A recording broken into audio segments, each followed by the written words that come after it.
Aphrodite Khan's bulging bank balance boggled the mind of Rani Krishna, who simply attributed it as divine mercy and retribution for the lifelong trauma Ifat Khan endured from a very young age. When viewed from that perspective, Rani impressed upon Aphrodite that she is entitled to every single rupee or rial that was left unclaimed.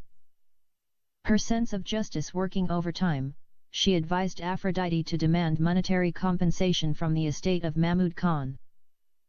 Rani appointed a lawyer to represent her interests and a suit was lodged in the local high court. When that was done, Rani, always the prudent one, took Aphrodite to Switzerland to have her open a new account and transfer her 403 crores of rupees from the Abu Dhabi International Bank to a Swiss bank. Rani's concern was that the Sharia court might ultimately succeed in pressuring the Arab bank or get the decision overturned. With the many wives, sons, daughters, brothers, and sisters of Sheikh Ahmed hungering for a piece of his inheritance, this possibility was very real. She learned from Aphrodite how one of the Saudi wives had treated her mother and made her work like a slave in her house. Moreover, when she was brought back from Asmara, none of the family members of the old man tried to intervene and save her from him, at a time when she was merely 11 years old and with a child. Aphrodite also told Rani how her mother was sent to jail and stoned to death because the old man and his wife had called the police on her.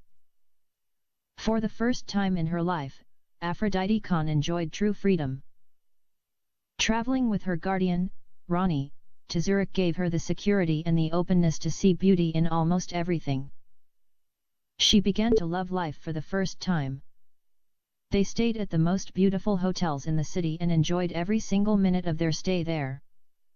Rani took her on a tour of the city, since Aphrodite was starting to get curious about the world and other cities in Europe. She had heard many different names of European cities in the Indian movies she used to watch while she was in Iran and India. With finances no longer an issue, she asked Rani to take her to London, New York, Paris, New Delhi, and Tokyo. Rani explained that New York and Tokyo weren't in Europe. With an understanding smile only a mother can give a child, she corrected her and told her that New Delhi is the capital city of India. Finding it hard to deny her, she agreed to take her to London and Paris and promised in the future, she would take her to New York and Tokyo. After 5 wonderful days in Zurich, Rani and Aphrodite flew to London. They went on a tour around the city of London and saw many wonderful tourist attractions. After spending 10 days in London, they flew to Paris.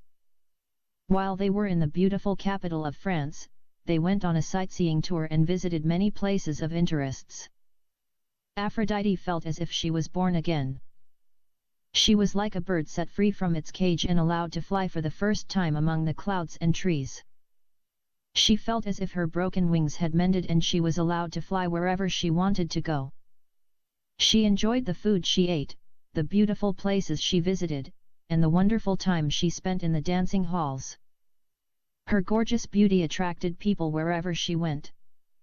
She always became the center of attention whenever she stepped inside a restaurant, a public park, a dancing club, or tourist attraction. While visiting London and Paris, Rani took Aphrodite to boutiques and bought her very expensive and beautiful dresses, shoes, and perfumes.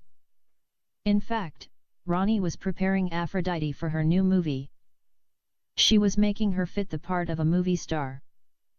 She had already decided to produce and direct a new movie for her little Iranian heroine.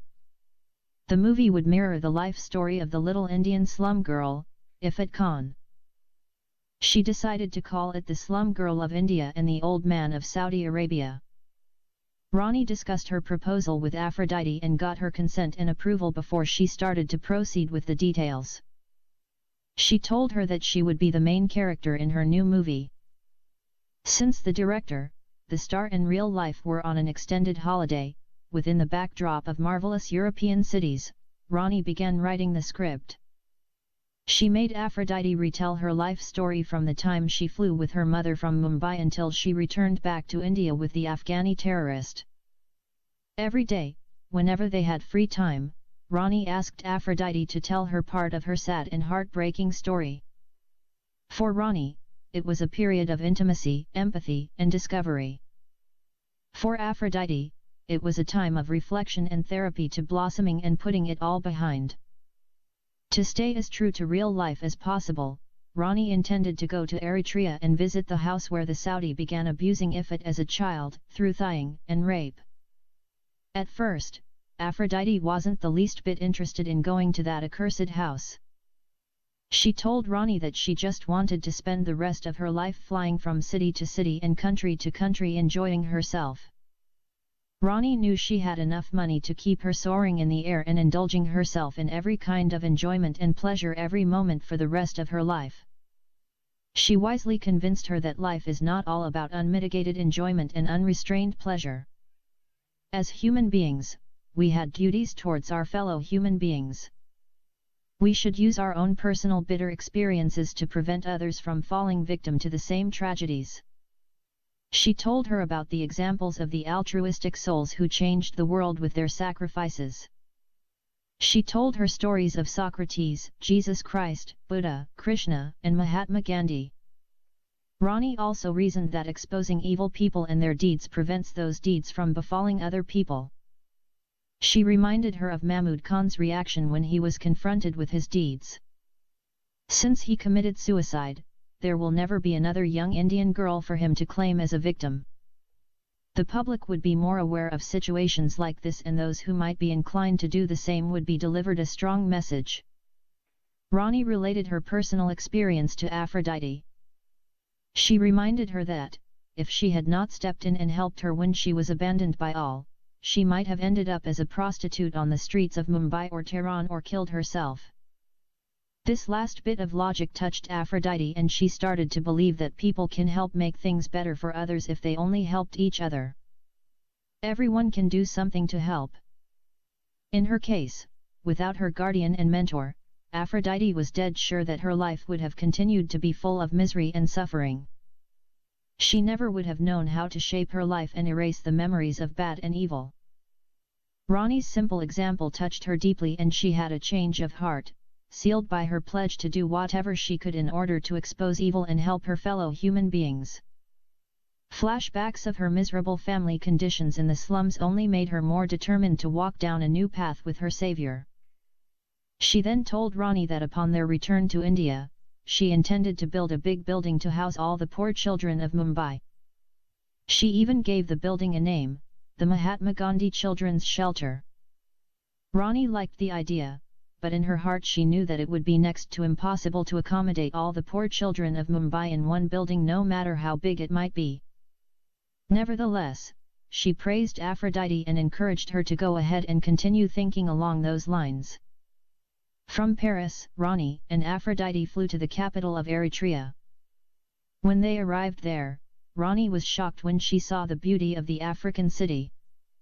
Before landing in Asmara, she used to think that Africa is a very backward place. Whenever she saw a documentary of an African country, she always saw people living in the dirt and dressed up like savages. It made sense to her that many Africans still lived in dirt houses and bushes and trees like animals. Viewing the tall buildings and the beauty of Asmara erased that perception, yet her misconception is a very common one in the country of India. Many Indian professors, politicians, and others think that Africans live in the bush, in grass and mud houses. These misleading notions are often reinforced by the propensity of the Western media, which publish an inordinate amount of documentaries that highlight life outside the cities.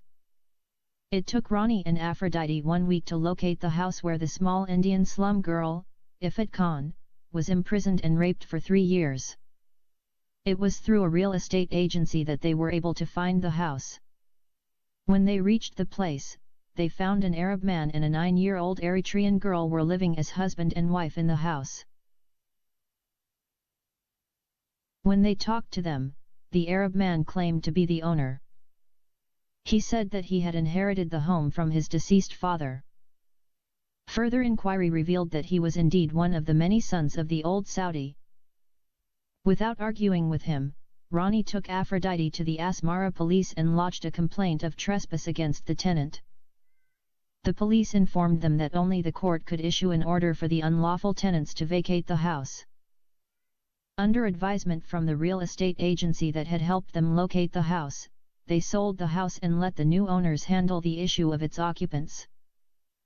The real estate agency charged a 25% commission for the sale of the house, which fetched $250,000. Before leaving Eritrea, Ronnie made it a point to take many pictures of the house to base her movie set on. From Asmara, Rani Krishna and Aphrodite Khan flew directly to Tehran. This was another city that rattled Aphrodite. Trusting Ronnie to keep her safe, they landed in Tehran, where she had spent 7 years being denied of her childhood. Ronnie felt as if she had somehow landed in the 7th century. Females as young as 5 years old were covered from head to foot in black. Every woman wore a black niqab. It surprised Ronnie at the degree of freedom allowed the men as compared to the women. Men wore whatever they liked. Some wore typical Iranian-styled wear, while many more were clad in t-shirts and jeans, or Western-cut suits. Some sported long beards while others were clean-shaven. At the airport, Ronnie and Aphrodite, intending to blend in, purchased loose clothes and scarves. Once again, they were able to find the house through a real estate agency. The house at Tehran was not occupied, and Ifat Khan got police permission to break open the lock of her house. When she entered, Aphrodite Khan found the house just as Ifat Khan had left it 2 years ago. Nothing was missing. Ronnie employed some Iranian women to clean up the house and men to clean the grounds. After staying 3 days in a hotel, Ronnie requested Aphrodite move with her to the house. Aphrodite strongly objected, weeping and in tears, that she wouldn't spend a single day in that accursed house where she was imprisoned, beaten up, and raped for 7 years. Ronnie understood and decided not to pressure her anymore, for it was a reminder of a very distressing time. Ronnie also told her not to sell the house, as they would need the house for the movie. However, Aphrodite insisted in getting rid of that ghost house and suggested further, instead of selling that accursed house they should burn it down and destroy it forever. Before they flew back to Mumbai, Ronnie took hundreds of pictures of the house from within and without. Then, through a real estate agency, the house was sold. After spending 2 weeks in Tehran, Ronnie and Aphrodite flew back to India. They had spent 2 months overseas and were now returning home.